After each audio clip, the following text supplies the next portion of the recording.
What shall we do with a drunken sailor? What shall we do with a drunken sailor? What shall we do with a drunken sailor early in the morning? Hooray, and up she rises, hooray, and up she rises, hooray, and up she rises early in the morning.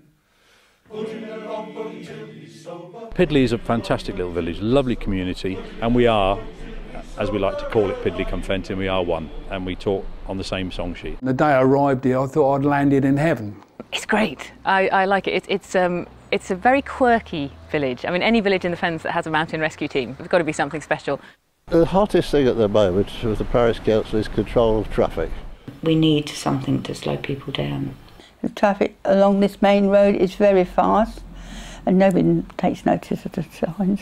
There could be maybe a zebra crossing in Pidley because that would help people get across safely. Well, we've got a situation where all the villages around Pidley have got a weight limit imposed, so anything over 7.5 metric tonnes can't go through the villages, so clearly they've got no other way to go but come through Pidley or go up to Spittles. As far as I'm concerned, I don't mind the lorries coming through, providing they could be down to 20 mile an hour, because we can lay in bed and sometimes they're coming through there and our air shakes. People hair through this village. I mean, really, 60 miles an hour, they continue to accelerate all the way through the village.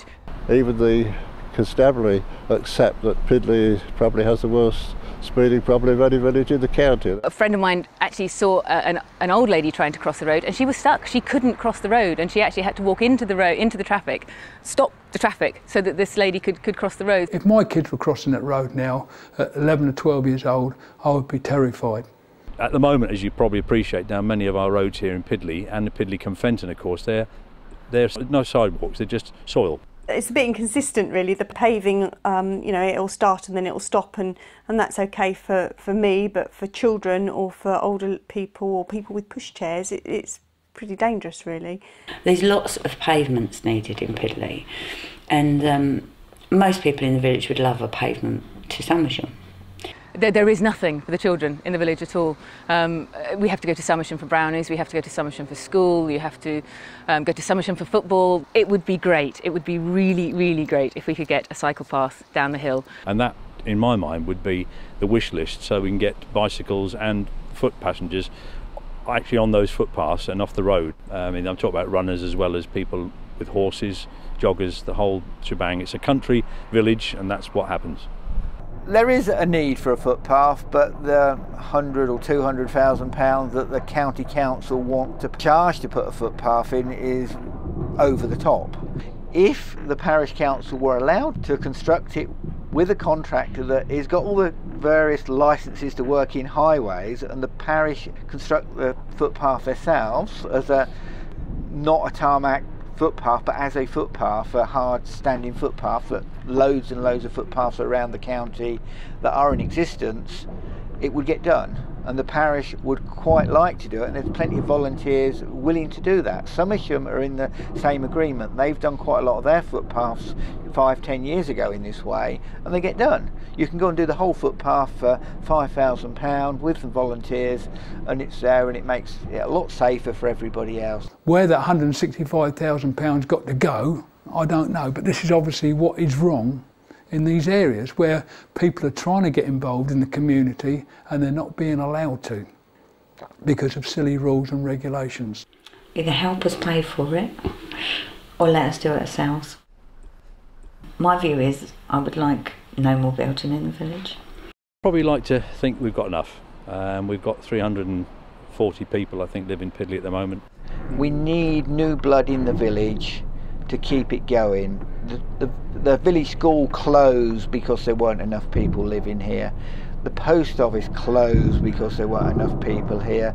The shop closed because there weren't enough people here.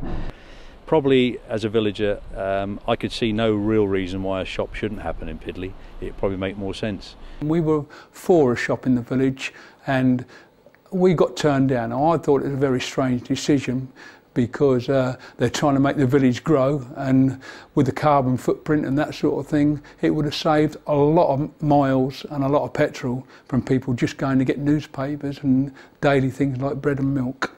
I know it would be perhaps quite an event to be able to achieve something further for the elderly people within the village.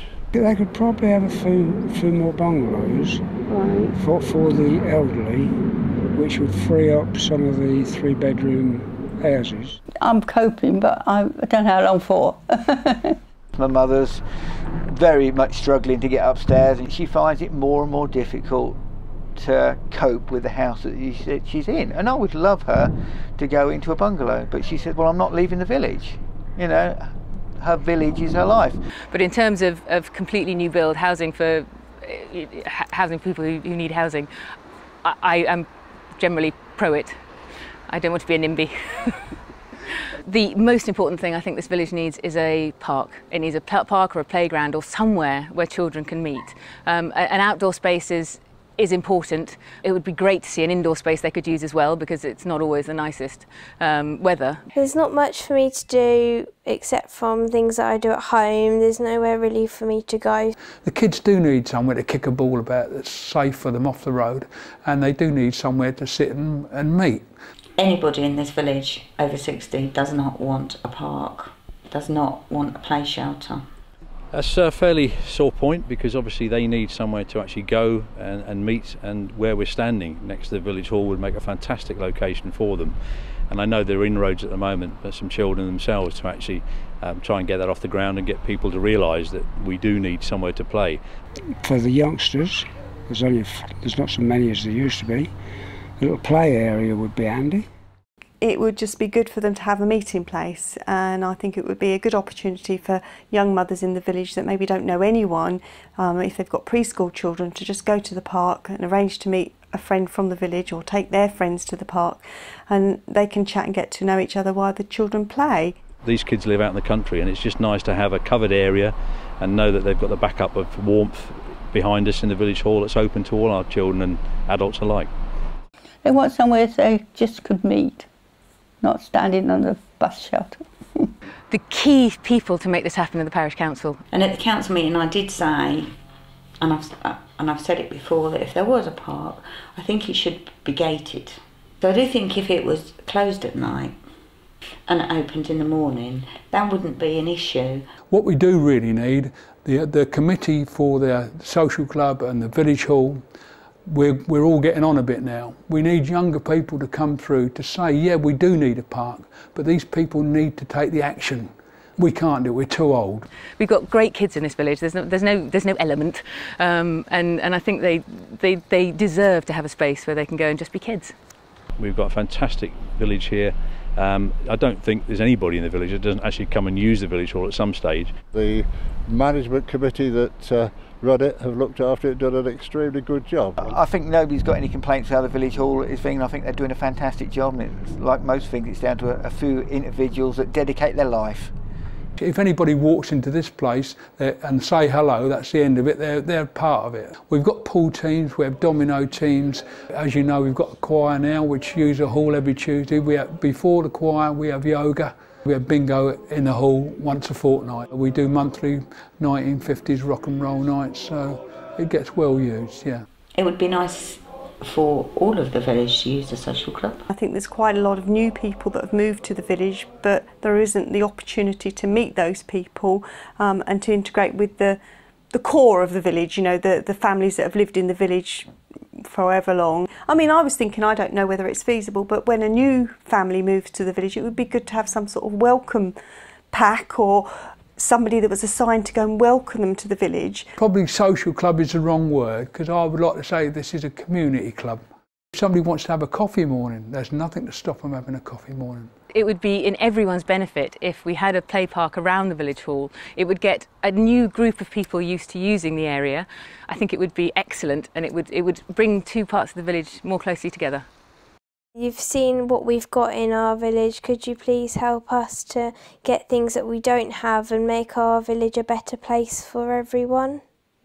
My one wish would be for the village to have the county council look at us in situ, Pidley and Pidley-cum-Fenton, and seriously looking at ironing out the roads to either make them straighter to outside of the village, so we've got a bypass as opposed to actually coming through 3 or 4 junctions, and worst of all, the negotiating of Pidley-cum-Fenton corner, which have had massive accidents there in the last 10 years. If there is a way to maybe include the whole community more, to bring the community as a whole together, whether it be the old people, the young people or the families, that would be the most important thing, so that nobody feels that they're being isolated or left out, really. Something altering with the speed, Fen Road widened and some more public footpaths. I think it is these retirement homes for the elderly people, because once they've gone or they've had this fall and tripped down the stairs or tripped over and their life's been ruined, it is too late. We all look to do improvements that at the moment are controlled really by other authorities, and we're not able to meet the wishes of the parishioners. I would like to see a park, yeah, I would, and I would like to see the traffic sorted out, and I'd love to see that path to Somersham. Would you please look again at the planning and see if you can get anything where we can have bungalows? We need a park. Pidley needs a park, it really does. We've got to listen to the villagers, but the villagers have got to realise that everything is hard work. When you're giving to the community, it's hard work. The other thing that I think the village needs most definitely is more dog poo bins. It's awful, it really is. I think we've got a very strong parish council under Mike Newman's chair, and I think Mike does a fantastic job with the other parish councillors, but they have constraints themselves, and it's very difficult to actually get decisions made. The prime message to the county council from the parish is look again, please, at the problems that we have, and try and sort of find some resources from somewhere to rectify those problems.